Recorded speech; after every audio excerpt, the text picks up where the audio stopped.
परत एकदा सर्वांना नमस्कार. नवीन लोक आणखी जॉईन झालेत, तर सर्वांचं मी मनापासून स्वागत करते. आणि खरंच मला खूप छान वाटतं की तुम्ही प्रत्येक वेळेस येता आणि मजा येते ना नवीन नवीन विषय शिकायला. हो ना. आयुष्यातल्या बघा वेगवेगळ्या डायरेक्शनने आपण स्वतःची स्टडी करतो आहे. तर तेवढ्या इंटरेस्टने तुम्ही पण करत आहात, मला खूप खूप आनंद होतो. आणि मला पण मजा येते की आता आणखी समोरचा विषय काय सांगायचा पाहिजे, काय सांगायचं, मग माझी पण स्टडी चालू होऊन जाते. तर मजा येते आणि खूप छान येतं. तर खरंच आज आपण एका गहन प्रवासाला सुरुवात करणार आहे. तो विषय म्हणजे survive your toughest time. Survive your toughest time म्हणजे की तुमच्या कठीण जीवनाला, जे ज्या जीवनामध्ये जी कठीण वेळ येते ती तुम्हाला म्हणजे सर्वाइव्ह कसं करता येईल, तुम्हाला सहजतेने जगणं कसं होईल तुमच्यामध्ये, त्याबद्दलचं हे सांगितलेलं आहे. तर त्याच्यातला पहिला दिवस आज आपण शिकणार आहोत. आणि हे बघा, आपल्या जीवनामध्ये कठीण वेळ तर येणारच आहे, येतेच, आणि सगळ्यांच्या जीवनामध्ये येते. म्हणजे असं नका समजू की माझ्याच जीवनात काय येतं, मलाच का बरं असं भगवंताने दिलं. जोपर्यंत आपल्या जीवनामध्ये अशी वेळ येत नाही तोपर्यंत आपण काही शिकत नाही आणि आपण पुढे जात नाही. तर हे अगदी असं आहे की जसं आपण शाळेमध्ये परीक्षा देतो, परीक्षेचे दिवस म्हणजे सगळ्यात टफेस्ट टाइम असते आपल्या स्कूल स्कूल याच्यामध्ये. मग ती साधी घटक चाचणी का असेना, भलेही मग तिथे जाऊन आपण कॉपी करू, इतरांचं हे करू, कोणाला तरी विचारू का काहीतरी करतात, पण मात्र परीक्षा म्हटली की धगधग होते.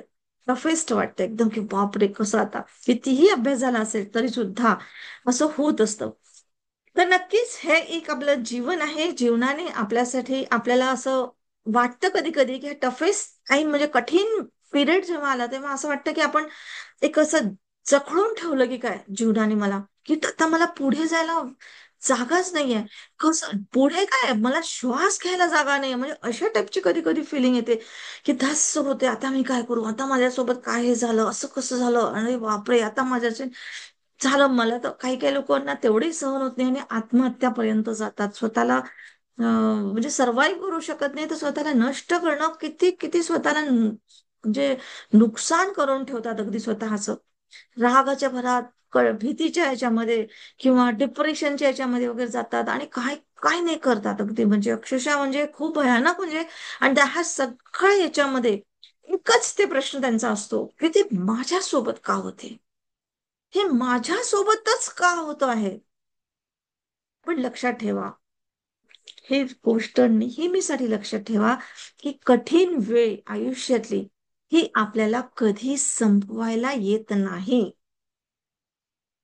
कठीण वेळ आपल्याला संपवण्यासाठी नसते, तर ती आपल्याला घडवण्यासाठी आलेली एक मोठी भेट आहे निसर्गाची.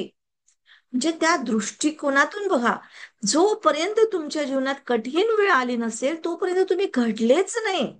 तुम्हाला माहीतच नाही की आपण कसं म्हणजे कुठपर्यंत आपली प्रगती झाली किंवा कुठपर्यंत आपल्या पायऱ्या चढल्या आपण आपल्या आयुष्यातल्या. जोपर्यंत आपण परीक्षा देत नाही किंवा परीक्षा पास करत नाही तोपर्यंत आपल्याला समजतच नाही की आपण पहिली पास झालो की दुसरी पास झालो की 10वी पास झालो की आणखी कोणती परीक्षा पास झालो. तर रिझल्ट किंवा ती परीक्षा, हे म्हटलं तर एक माप आहे आपल्याला मोजण्यासाठी की आपण कितपर्यंत कुठपर्यंत घडलो किंवा काय आपले माइंडसेट झालेला आहे. त्यामुळे याला घाबरण्यासारखी गोष्ट नाहीये. काय होईल, नाही समजलं, नापास होऊ, परत प्रयत्न करू, परत अभ्यास करू. तर अशा माइंडसेटने आपल्याला जगायचंय पुढे जाऊन. तर त्या गोष्टीसाठी आपण आज शिकणार आहोत. तर आजचे काही मुख्य पॉइंट्स तुम्हाला मी सांगणार आहे. त्यातला पहिला पॉइंट आहे की कठीण वेळ, आयुष्यातली कठीण वेळ ही आपली शत्रू नाही. अगदी म्हणजे केव्हाही कठीण वेळ आली तर समजून घ्या की हे आपले शत्रू नाही. आपण जेव्हा जो प्रश्न विचारतो की मलाच का, माझ्यासाठीच का, भगवंताला माझ्यावरच राग आहे का, की असं कसं माझेच कर्म वाईट आहेत का, इतके लोक तर वाईट कर्म करतात, त्यांच्यासाठी होत नाही आणि माझ्यासाठीच कसं होत आहे. तर हे जे मेंटॅलिटी आहे आपली त्याला इथेच बंद करायचंय. स्वीकार, जसं आपण पाहिलं एक्सेप्टन्स मध्ये शिकलोय, की जेही गोष्ट आपल्या समोर आली, पहिला पॉइंट आहे स्वीकार, की हो ही गोष्ट माझ्या समोर आलेली आहे. ती चुकीची असो, बरोबर असो, चूक असो, जे असो, तुमच्यावर अन्याय वाटतो, तुम्हाला मित्रता वाटते, शत्रुता वाटते, जे काही आहे ते ठीक आहे, ओके. पण आली, ती वेळ आली आणि त्याच्यानंतर मग तुमचे धाड चालू होतं, की आता आपण इथून कसं गेलं पाहिजे किंवा कसा मार्ग काढला पाहिजे. जोपर्यंत तुम्हाला समजणार नाही की मी हरवली किंवा मी मार्ग चुकली, तोपर्यंत तुम्हाला समजणार कसं की तुम्हाला आता नवीन मार्ग शोधायचा आहे किंवा योग्य मार्गावरून चालण्याचं तुम्हाला एक हे आलेलं आहे, है ना, म्हणजे एक आराम मिळालाय असंही म्हटलं तरी चालेल. तर कठीण वेळ हा आपला शत्रू नाहीये, तर तो आपला शिक्षक आहे, आपला गुरु आहे, हे लक्षात घ्या. कठीण वेळ ही कधीच शत्रुत्व नसतं, तर तो आपला शिक्षक असतो, त्याला धडा देत असतो. कारण आपल्या जीवनातला प्रत्येक संघर्ष, छोटा मोठा का असेना, धडा देतो. एक छोटस बाळ देखील चालायला लागतो, धडकन पडतो, तर तो त्याची कठीण वेळ असते. कधी कधी त्याला लागून जातं, जखमा होतात, पाय फ्रॅक्चर होते, काय काय होऊ शकतात लहान लहान मुलांसाठी, काय काय होतात. वरून चढता चढता पायरीवरून धडाधड पडलं तर डोकं फुटतं, ऑपरेशन्स काय होतात, मोठ्या मोठ्या गोष्टी होतात. पण तो धडा त्याच्यासाठी, त्याच्या आई वडिलांसाठी, हो ना, सगळ्यांसाठी असू शकतो. तर असे छोट्यातले छोटे जरी कर्म असतील, तिथे संघर्ष आला, तर तिथे समजूच घ्या की हा संघर्ष नाहीये, तर हा एक माझ्या आयुष्यातला धडा आहे, जणू एक ती पायरी आहे. आणि हे अगदी असंच आहे की जसं आपण शाळेत परीक्षा देऊन पुढच्या वर्गात जातो, तसंच आपल्याला आपलं आयुष्य कठीण प्रश्न विचारतो. कठीण प्रश्न विचारतो, त्याची विचारण्याची पद्धतच ही आहे की आता कसं चढणार, चढून दाखव. आता मी एक आल्यावर बसली जस्ट रिलॅक्स होऊन आणि टीव्हीवर मला ते एक व्हिडिओ दिसला की जगातले असे 10-15 स्पॉट दाखवले त्यांनी. बापरे, कसं कसं चायना मधले 4-5 स्पॉट असे की जगातले असं म्हणजे नेचरनी बनवलेलं, म्हणजे उकडलेलं धडधड म्हणजे भूकंप होणारे. आणि तिथे मग ते इतकं सुंदर, तरी पण लावा निघत राहतात सतत जमिनीमधून, तरी पण तेवढ्या गरम लावेमध्ये कसे जीवजंतू तयार झातात, तिथे राहण्याची सवय होणारे ते जीवजंतू जगतात. आणि त्याच्यातही कलरफुल जमीन अशी दुरून दिसायला पाहिलं तर असं वाटतं की कायच काय आहे. म्हणजे पण तिथे माणूस जगू नाही शकत, एवढी गरमी आणि एवढं म्हणजे लावा म्हणजे गरमच असतं ना, एकदम उकडतं पाण्यासारखं असं.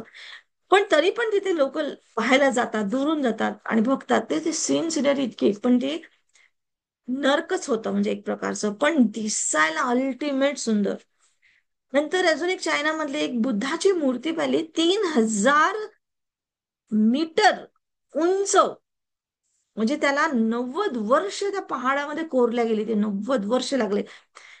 त्याचा एक कान म्हणजे जवळजवळ 25-30 फुटाचा कान त्या म्हणजे बुद्धाच्या मूर्तीचा कान, 30 फूट लंबाईचा कान फक्त. तर त्याची हाईट केवढी मोठी काय. आणि तिथल्या लोकांची इतकी म्हणजे श्रद्धा की तिथे जे काही घटना घडतात किंवा जे काही होतंय निगेटिव्हिटी, ते हे सगळे बुद्ध आपलं रक्षण करतात वगैरे, अशी त्यांची ती स्टोरी त्याच्यात सांगितली. पण इतकी हक्का बक्का मी पाहत राहिली, म्हटलं कसं लोक बनवत असतील.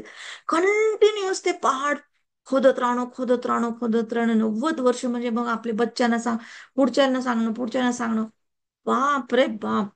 आणि आजही कित्येक वर्ष म्हणजे 2-2,500 वर्षानंतर, म्हणजे 2000 वर्षापासून ते आजही जसे तसे आहेत, पहाडाच्या पहाड जसेच्या तसे. जगातली सगळ्यात मोठी बुद्धाची मूर्ती आहे चायनामध्ये. असे मी कितीतरी. आणि एक तर असं होतं की वरती अशी काहीतरी दगड होता आणि तिथे तिथे असं पायऱ्या, आणि नुसते त्या दगडाला असं काहीतरी नॅचरलच असं हे होते, काय म्हणतात त्याला, कॉलम्स होते. आणि केवढा मोठा पहाड त्या कॉलम्सवर उभ्या असल्यासारखं, आणि त्याच्यावरून पायऱ्या जायचं. काय म्हणजे लोकांची निर्मिती आहे आणि काय कठीण आयुष्य त्यांचं असेल. आपल्याला एवढंच दगड फोडायला येत नाही, है ना. मग किती म्हणजे याच्यात हे आहे, म्हणजे खूप आहे त्याच्यामुळे. आणि आपल्या आयुष्यामध्ये आज किती सुंदर सगळं मिळालेलं आपल्याला, तरी आपल्याला जीवन संघर्ष वाटतो. पण आज आपण आपल्या जीवनाला जर थोडी नजर बदलून बघितलं, की जे संघर्ष आलं तर खुश होऊन जा, चला की परीक्षा आली, आता परीक्षेच्या वेळेस थोडासा अभ्यास जास्त करावा लागतो, फोकस द्यावा लागतो. बस तसंच आपल्या आयुष्यातले कठीण प्रश्न आले ना, तर समजून जा की त्या प्रश्नाला आता आपल्याला फोकस द्यायचा आहे, आता आपल्याला उत्तर द्यायचंय, अभ्यास करायचंय. आणि आपण त्याच्यातून काही शिकलो तर आपण मग पुढच्या पायरीवर पोहोचतो. आणि त्या पायरीवर पोहोचल्यानंतर मग आपण इतरांना पण सांगतो की अगं ये तू, इथे काय नाही होत, तू असं ये, तिकडून ये, साईडला ये, तसं कर, ते कर. किती गोष्टी आपण दुसऱ्यांना पण शिकवतो, है ना? तर हे सगळ्या गोष्टी आपल्याला म्हणजे ह्युमन बिंग मध्ये आपल्या माझ्या एकटीसाठी किंवा तुमच्या एकट्यासाठी नाहीये, तर अखंड ह्युमन प्राण्यासाठी आहे, सगळ्यांसाठी आहे. एक मिनिट हं.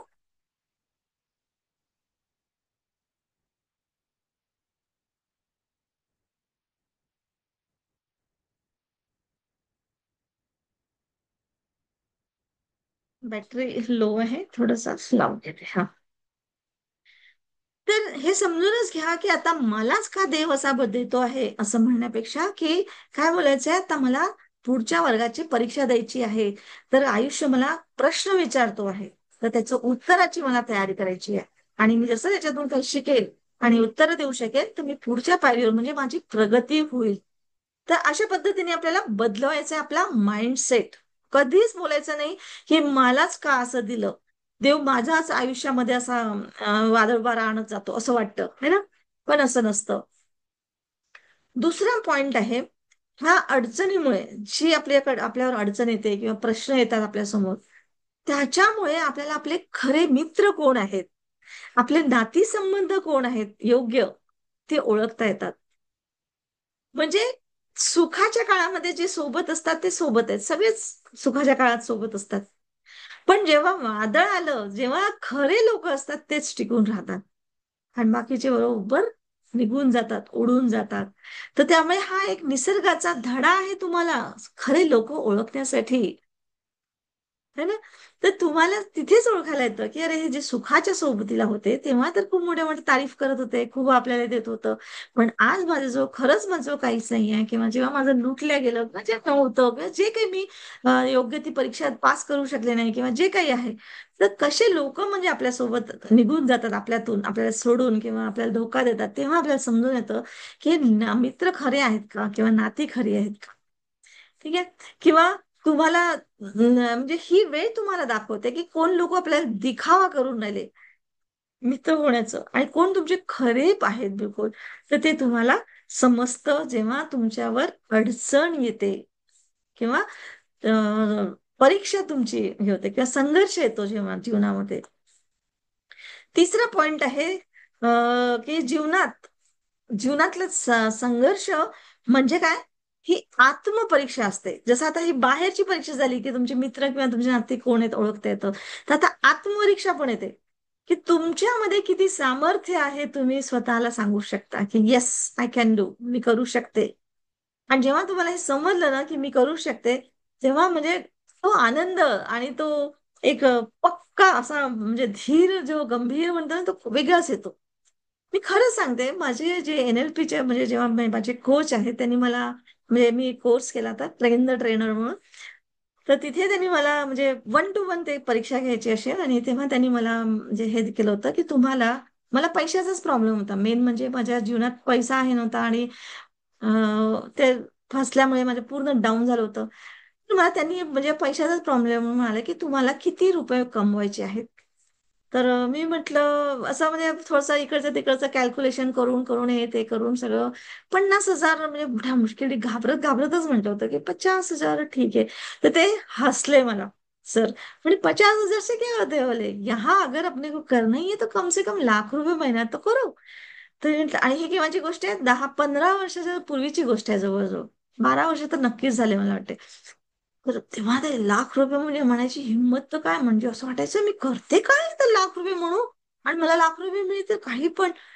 पण आता सर कोच होते आणि 1 to 1 घेत होते, त्यामुळे म्हटलं की ठीक आहे, मग जसं ते सर सांगतात तसं ऐकायचं, उडी टाकायची, जे आहे ते आहे बघू, नुकसान क्या होगा बोले आपका, नहीं आएंगे पैसे आपके पास के पैसे तो नहीं जा रहे ना, तो लाख रुपए करो बोले.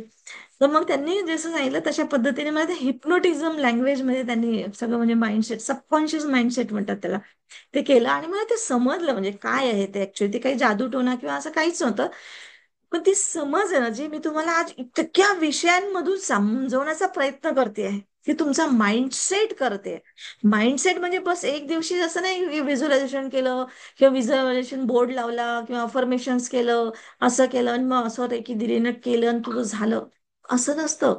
माइंडसेट म्हणजे तुमचे व्हॅल्यूज काय आहे, तुम्ही काय करता आहात, तुम्ही काय देता आहात, बऱ्याचशा गोष्टी, तुमच्या बिलीव्स काय आहेत, तुमचे विचार काय आहे, आतून काय म्हणता तुम्ही, है ना, ह्या सगळ्या गोष्टीचा ग्रुप म्हणजे माइंडसेट असतो. नुसतं असं नाही की हे करणं बघणं व्हिज्युअलायझेशन करणं म्हणजे माइंडसेट होतो, असं नाही होत. समज बुद्धीने करायचं आहे. आणि आपण हे सगळं करतोय ना समज बुद्धीने, हा सगळा माइंडसेट आहे बरं, हा माइंडसेटचा गेम आहे. हा मी इतका डिटेलमध्ये तुम्हाला समजावून सांगते, खरंच त्याचा पुरेपूर फायदा घ्या आणि त्याच्यावर वर्क करा. अजूनही वेळ गेलेली नाहीये. अजूनही जर तुम्ही वर्क करत नसाल ना, वर्क करा. डायरी बनवा आणि लिहा. म्हणजे खरंच कळकळीची विनंती आहे तुम्हाला सगळ्यांना, कारण लिहून खूप वेगळा परिणाम होतो त्याचा. तर जेव्हा आपल्या जीवनात म्हणजे, आणि खरंच मला म्हणजे तेव्हा त्यांनी सरांनी म्हणजे करून घेतलं, मला तेव्हा तर वाटलं नाही. पण माझा इतका भरोसा त्या सरांवर, विश्वास, आणि आता आता आपले कोच म्हटलं की आणि आपल्यासाठी करतात आहे, तर सोडून दिलं की ठीक आहे सर आप बोलते हो तो कर लेंगे. करून घेतलं. या खरंच त्यांनी सांगितलेलं स्टेप बाय स्टेप करायचं करायचं, पण मात्र मनातून ऍक्शन्स करायच्या. देगाहारी खाटल्यावर होणार नाही. आणि खरंच सांगते ना, आज माझी परिस्थिती 30 लाख रुपये तर कधीच क्रॉस झालेत. जेवढे गेले करोडने तेवढे करोडने घर बसल्या मी कमवले. त्याचे असं काही वाटतही नाही की एवढे कमवले किंवा एवढं आले किंवा असं झालं, काहीच नाही. आणि परत मान सन्मान वेगळा मिळाला. म्हणजे हा प्रत्यक्ष आहे. ह्या सगळ्या गोष्टी, ह्या गप्पा नाहीये त्या. फक्त तुम्हाला समजून घ्यायचं आणि त्याच्यात ऍक्शन्स करायचे आहेत. खाटल्यावर बसल्यावर आणि देगाहारी खाटल्यावर नाही होणार. हे सांगा की नुसतं बघायचं आणि येतात आणि फील करा आणि मग असं करा तसं करा, नाही होत. जसं मी, माझ्या डोक्यात असतंच की मला कोणाला तरी मदत केली पाहिजे किंवा काहीतरी झालं पाहिजे. तर आज मी म्हणजे गेली तिथे जाऊन, प्रत्यक्ष गेली, त्यांच्यासोबत बसले, खायला प्यायला दिलं, हे केलं. म्हणजे ह्या सगळ्या गोष्टी क्षणली केलं आणि देताना असं फील छान होत होतं. ते जेव्हा त्या म्हाताऱ्या आया म्हणजे असे छान डोक्यावर हात ठेवून आशीर्वाद देतात आणि करत, तेव्हा इतकं फील होतं की यार, कुठे तुम्ही असं पैसे देऊन हे घेणार आहे, तुम्ही घेऊ शकता असा आशीर्वाद नाही आहे हे. फुकटातही मिळत नाही तुम्हाला आणि पैसे देऊनही मिळत नाही. हे कमवावं लागतं. तर हे कमवणं खूप गरजेचं आहे. त्याच्यासाठीच हाच अभ्यास आहे आपला. ठीक आहे. तर तिसरा पॉइंट म्हणजे हेच हे की कठीण जीवनातला संघर्ष हा तुमची आत्मपरीक्षा बघत असतो. म्हणजे हा कठीण काळ जो असतो तो तुमचं सामर्थ्य दाखवतो तुम्हाला, की तुम्ही किती धीर धरता, किती संयम तुमच्यामध्ये आहे, हे या काळामध्ये उघड होतं. नाही तर तोपर्यंत आपल्याला असं पाहिजे पाहिजे पाहिजे पाहिजे करत असतो. हे माझं आहे, हे माझं आहे, हे लपून ठेवते, ते करून ठेवते, ते कसं मिळेल, दुसऱ्यांकडनं काय मिळेल, हे करे, असं करत असतो. पण नाही, माझं जे मला जे मिळालं ते मी आणखी किती जणांना वाटून किंवा किती जणांना देऊ शकतो, किंवा माझ्या माध्यमातून मी किती लोकांना धडा शिकवू शकते किंवा मी मदत करू शकते, हे समजणं देखील एक तुमचं सामर्थ्य आहे. मी त्या सरांना एवढंच म्हटलं की रेकी शिकवणं आणि टॅरो कार्ड मधून कोणी लाखो रुपये कमवू शकतो का यार? सर आपके जैसी मेहनत नहीं करती हूँ मैं. या फिर कोई, मला असं वाटतं डॉक्टर्स, इंजिनियर्स, मोठ्या मोठ्या एज्युकेटेड लोक, गव्हर्नमेंट जॉबचे लोकच असं करू शकतात. आणि ते तर नॉलेज मला आहेच नाही. मग मी कसं करणार, असं तसं. आणि दुकानदारी लावायची तर मग दुकानदारीमध्ये मी कशी बसणार, मी कसं सामान विकणार, म्हणजे काय करू मला समजतच नव्हतं, काहीच नाही असं. तर अशा पद्धतीने पहा, म्हणजे जो तुम्ही विषय घेता तो सुद्धा म्हणजे किती, त्या गोष्टीने सुद्धा तुमची किती ग्रोथ होते हे आपल्याला माहीतच नाही. आपणच आपल्या बुद्धीने, छोट्याशा बुद्धीने त्याला आपण छोट करून घेतो. हा कठीण काळ जेव्हा तुमच्या लाईफमध्ये येतो, हा तुमचं सामर्थ्य दाखवतो. त्यामुळे कठीण काळाचं स्वागतच करा. धीर धरता येतं आपल्याला, त्याच्यामध्ये संयम बाळगता येतं. हे ह्या काळात आपल्याला समजलं जातं आपल्या स्वतःचा. चौथा पॉइंट आहे की आत्मविश्वास म्हणजे आव्हान म्हणजे आत्मविश्वास आपला, म्हणजे आपल्या आतमधला विश्वास असतो तो वाढवण्याची संधी आहे. की माझा आत्मविश्वास किती आहे की येस मी करू शकते, है ना. तर मी करू शकते हे तुम्हाला स्वतःला समजतं त्या वेळेमध्ये, जेव्हा तुम्हाला अशा प्रकारचे आव्हान येतात किंवा अशा आयुष्यामध्ये संघर्ष येतात, तर कठीण काळ येतो जेव्हा तुमचा, तर तुमचा आत्मविश्वास वाढतो. आणि वाढण्यासाठी म्हणून कठीण काळ किंवा आव्हान आपल्या आयुष्यातलं खूप गरजेचं आहे. तर हाच आत्मविश्वास तुम्हाला पुढच्या आव्हानासाठी तुम्हाला तयार करतो, की येस, यू कॅन डू. तुम्ही करू शकता आहात, तुमच्यात ती ताकद आहे. स्वतःला नाही तर आपण नेहमी कमी समजत असतो, की नाही नाही माझ्याच्याने जमणार नाही. मला खरंच मी वाटते ना, मी मजुराला सुद्धा इकडे मी बनवलं की अहोंना चहा द्यायचं. तर अहो चहा घ्या, आणि ते मग अहो येतील आणि चहा घेऊन जातील. मला त्यांना सुद्धा कमांड द्यायला, की बाबा रे असं इथून करून द्या की तिथून करून द्या, हे सुद्धा जमत नव्हतं. मजूर लोकांना सुद्धा, म्हणजे त्यांच्याशी सुद्धा बोलणं जमत नव्हतं, एवढी पण हिंमत नव्हती. तर किती म्हणजे हे आपल्यामध्ये काहीच म्हणजे नाहीये. तर हाच जेवढा जेव्हा आणि जेवढं मोठं तुमचा प्रॉब्लेम असतील ना, तुमचा आत्मविश्वास कमी असेल, तेवढा मोठं तुमच्या आयुष्यामध्ये आव्हान येतात. हे लक्षात ठेवा.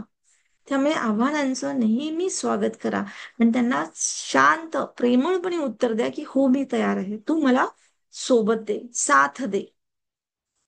हा आत्मविश्वास तुमचा म्हणजे पुढच्या आव्हानासाठी तुम्हाला तयार करतोय, हे लक्षात ठेवा. त्याच्या विरोधात लढू नका. कुणीही काहीही करू शकतं. काल मी रील तुम्हाला सांगितले की नाही माहिती नाही, की तो असा बॅट मारतो आणि हो ना, मला वाटतं आज कळलं, तर मी सकाळी बोलताना समजवताना मी सांगितलं, की असं बॅट मारतात आणि ते खड्ड्यामध्ये नाही का, असं तो बॉल जातो आणि पडतो. त्याला कोणता गेम म्हणतात, बॅटचं काहीतरी म्हणतात ना. तर तो रील होता तो, आणि त्याच्यावर तो शेवटचा शॉट होता. तो जिंकला ना, तर त्याला 7 करोड मिळणार होते त्या खेळाडूला. तर त्यांनी असं अगदी बरोबर नेम घेतला इकडून तिकडून आणि बरोबर त्या फोर्सने मारला तो बॉल. बॉल बरोबर फिरून गेला आणि त्या छिद्रामध्ये गेला आणि अगदी असा कॉर्नरला तिथे जाऊन थांबला. यार म्हणलं, त्याने पण असं केलं की म्हणजे पण नेचर पहा किती मोठं काम करतो. आणि त्याने जस्ट वर पाहिलं असं, आणि बस त्याच्या भावना त्याच्या चेहराच दिसला.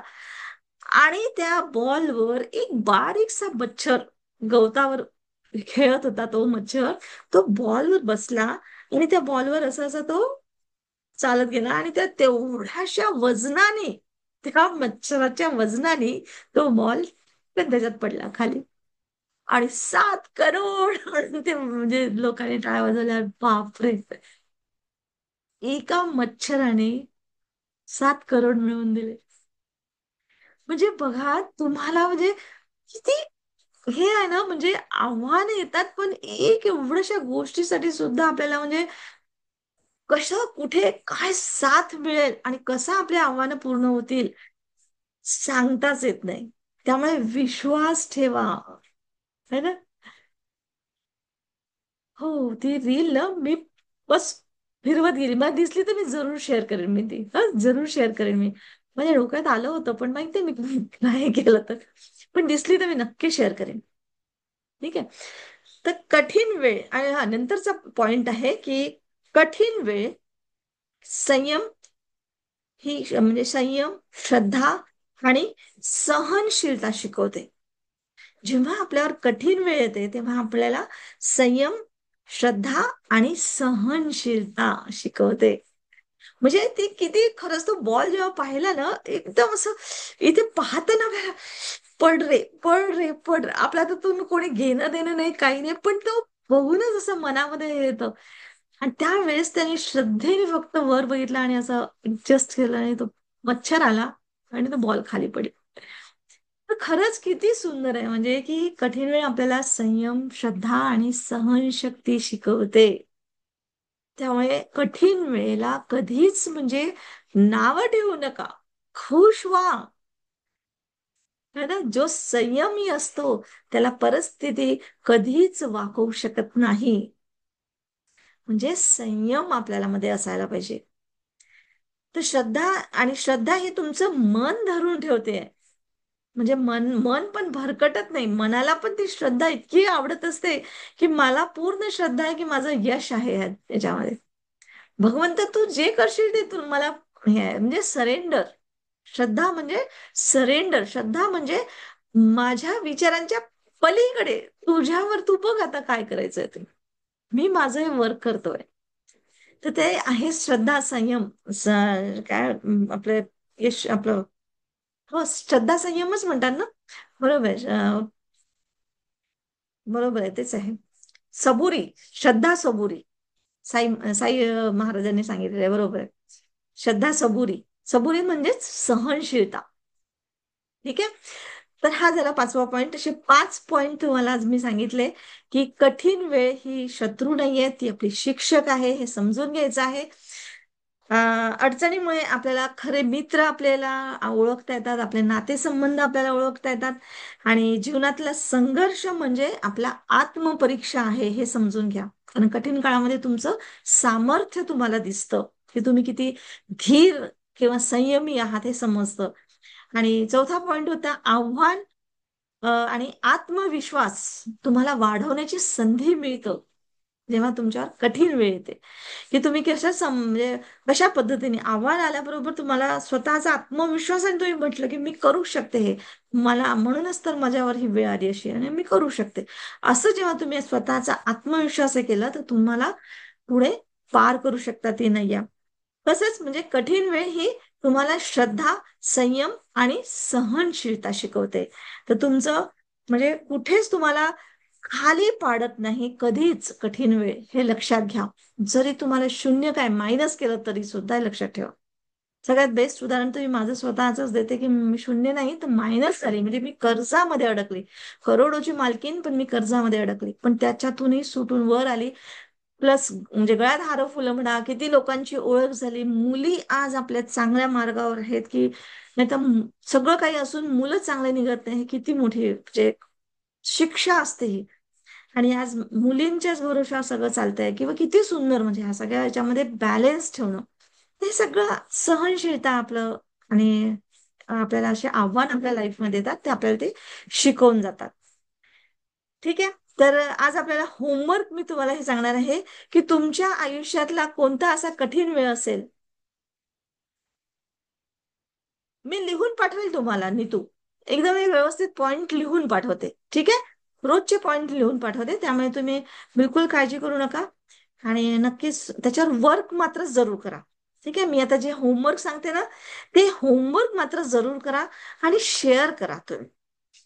कारण तुमची नजर तशी म्हणजे तशी फिरली ना, म्हणजे तुम्हाला नजर, मला कसं आतापर्यंत आपली नजर कशी असते, बाहेर आपण शोधतो की याच्यामुळे माझं असं झालं, त्याच्यामुळे माझं झालं, त्याने असं माझं केलं. ती नजर आपल्याला आतमध्ये वळायची, म्हणजे आपला थर्ड आहे आपला जो आपण म्हणतो ना ओपन करायचं, ती ही पद्धत आहे. थर्ड आहे म्हणजे इथे असते, आणि ती आहे म्हणजे आतमध्ये ओपन असते, आपल्या आतमध्ये. की मला माझ्या आयुष्यातला कठीण वेळ जी काही असेल, प्रत्येकाच्या आयुष्यामध्ये कधी ना कधी कठीण वेळ आलेली, तर मला काय शिकवलं, तर ते आठवा. आणि त्याच्या मागचा धडा घ्या, की ओळखा, ते लिहून काढा तुम्ही. ठीक आहे. की तुम्हाला त्या कठीण गोष्टीतनं काय शिकवलं. जसं मी माझ्या कठीण वेळेतनं मी समजले, की मला मनी मॅनेजमेंट समजलं, किंवा मला माझे स्वतःच्या ह्याच्यातून पैसे कमवणं शिकवलं. है ना. तर मला माझं दुःख जेव्हा समजलं, पैशाची कमतरता असली तर लोक कशी असतात, कसं वागतात, कसं होते त्याचं. तर त्याच्यावर मला लोकांची म्हणजे समज आली, की अरे यार, आपण किती म्हणजे त्यापेक्षा म्हणजे भाग्यवान आहोत, हे समज आली. तर ते समज येण्यासाठी दाखवावं लागलं नियतीला ह्या सगळ्या गोष्टी.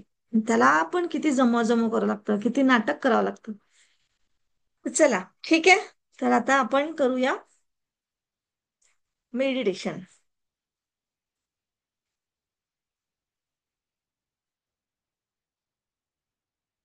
तर शांतपणे डोळे बंद करा. मी एक म्युझिक लावते. Yes yes, thank you thank you Neetu, thank you. Thank you very much. पण होमवर्क करायचं, ठीक आहे. वर्क करशील तर मग मी चांगलं वाटेल. खुश तर मी आहेच, तुम्ही आले, तेच माझ्यासाठी खूप मोठी गोष्ट आहे. पण होमवर्क केलं तर जास्त छान वाटेल. होमवर्क म्हणजे काही वेळ वेगळी काढायची गरज नाही आहे तुम्हाला. फक्त तुम्हाला तुमचे अनुभव शेअर केले ना तुम्ही, तर इतरांना पण त्याचा आनंद होतो, बस बाकी काही नाही अजून. एक मिनिट.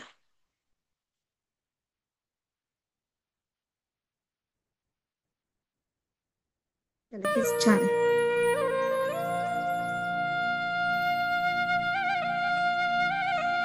शांतपणे बसा. हलकेच डोळे बंद करा.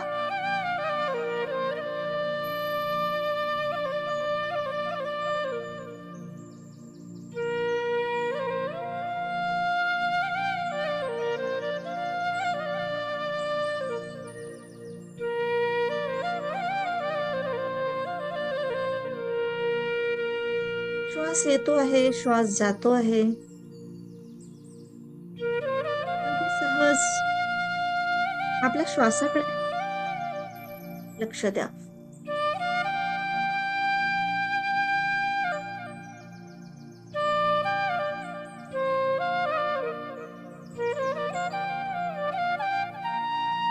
आज आपण एका गहन प्रवासाला सुरुवात करतो आहे.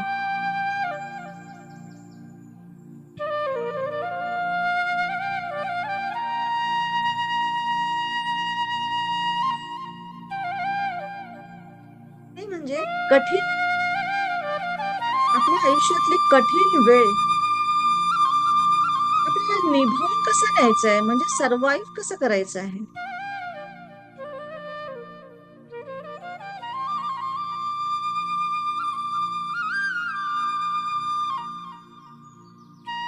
आज आपल्याला समजून घ्यायचं आहे पहिलाच प्रश्न की ही कठीण वेळ आपल्यावर येते का येते.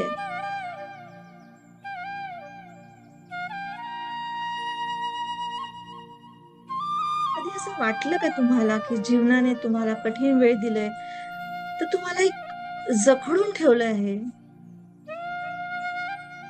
किंवा कधी असं मनात येतं आपल्या की हे माझ्यासोबतच असं का होतंय.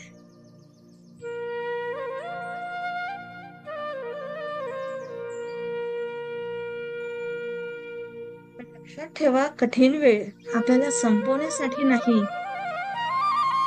तर आपल्याला घडवण्यासाठी आलेली एक मोठी संधी असते, किंवा भेट आहे ती निसर्गाची.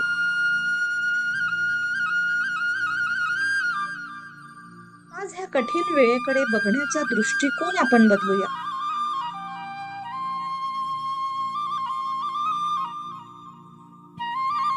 जी काही कठीण वेळ तुमच्या आयुष्यात आली असेल, त्याला समजून घेऊया.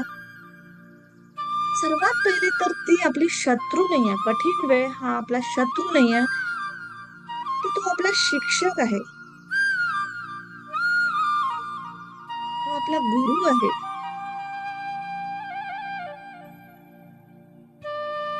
जसं शाळेत आपण परीक्षा देऊन पुढच्या वर्गात जातो, तसंच आयुष्य आपल्याला कठीण प्रश्न विचारतो आणि आपल्याला पुढच्या पायरीवर पोहोचवतो.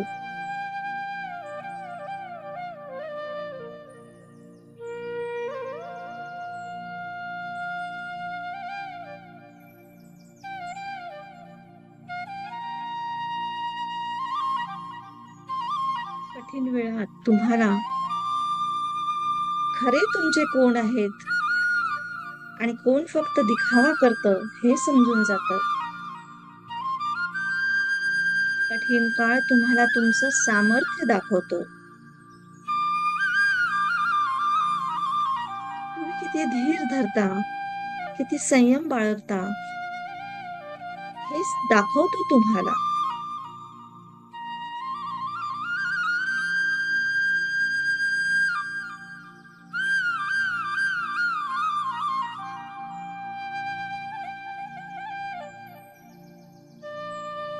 तुमच्या जीवनातले आव्हान म्हणजे आत्मविश्वास वाढवण्याची संधी आहे. मी करू शकते, हा आत्मविश्वास तुम्हाला तयार करतो.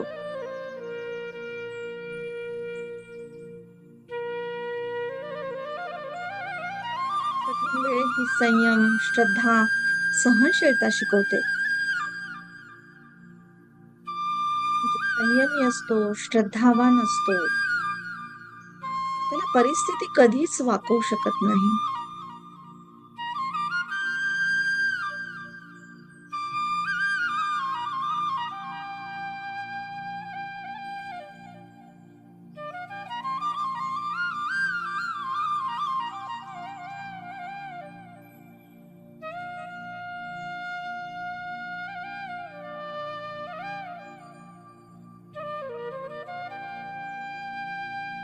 आयुष्यातला कुठला वेळ कठीण असेल,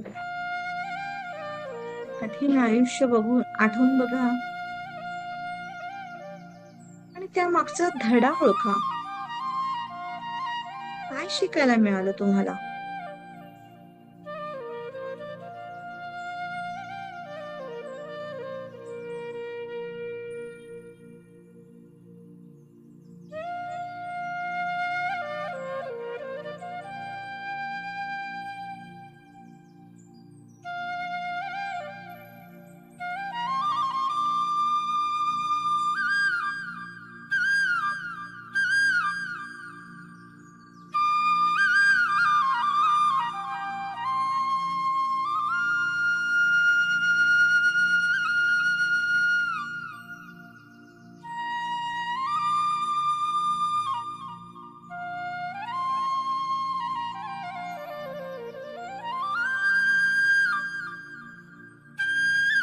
श्वास आत घ्या.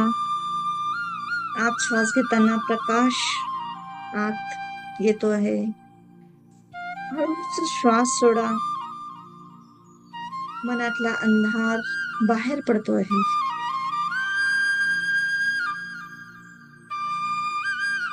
श्वास घेताना बोला, मी मजबूत आहे. कठीण वेळ मला घडवणार आहे, घडवतो आहे.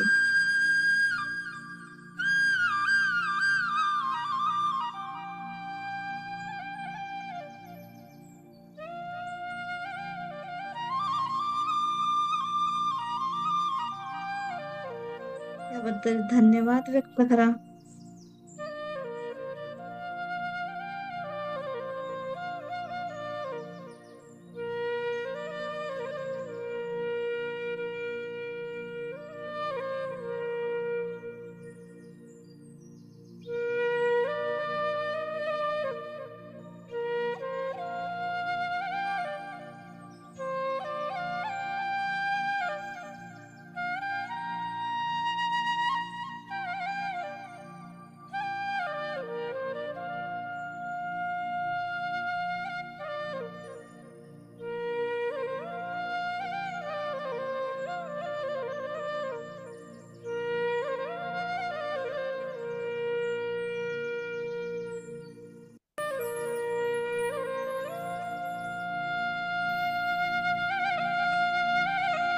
परिस्थितीला, त्या परिस्थितीमध्ये येणारे लोक जे काही असेल,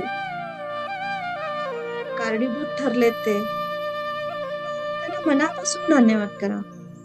कारण हे सर्व तुमचे शिक्षक आहेत, तुमचे गुरु आहेत.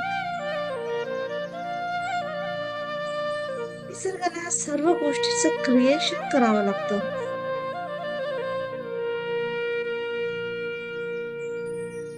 जसा एका मच्छराने सुद्धा बॉल आतमध्ये, गोल्फ बॉल मध्ये बॉल टाकला, कारणीभूत ठरला, तसा तुमचा एक विचार सुद्धा या ब्रह्मांडावरच्या हालचालीमध्ये कारणीभूत ठरतो. कल्पना करा, आपल्याला शिकवायला त्याला किती परिश्रम घ्यावे लागतात, किती गोष्टी घडवाव्या लागतात.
मनातल्या मनात साऱ्या गोष्टीचा धन्यवाद करायचा आहे.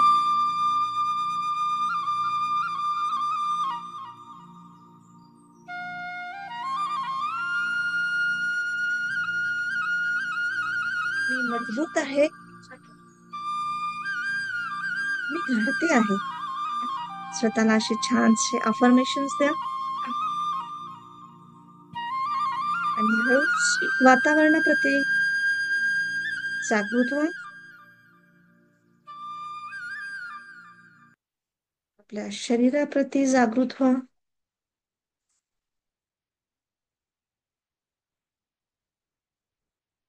आणि हलकेच डोळे उघडा.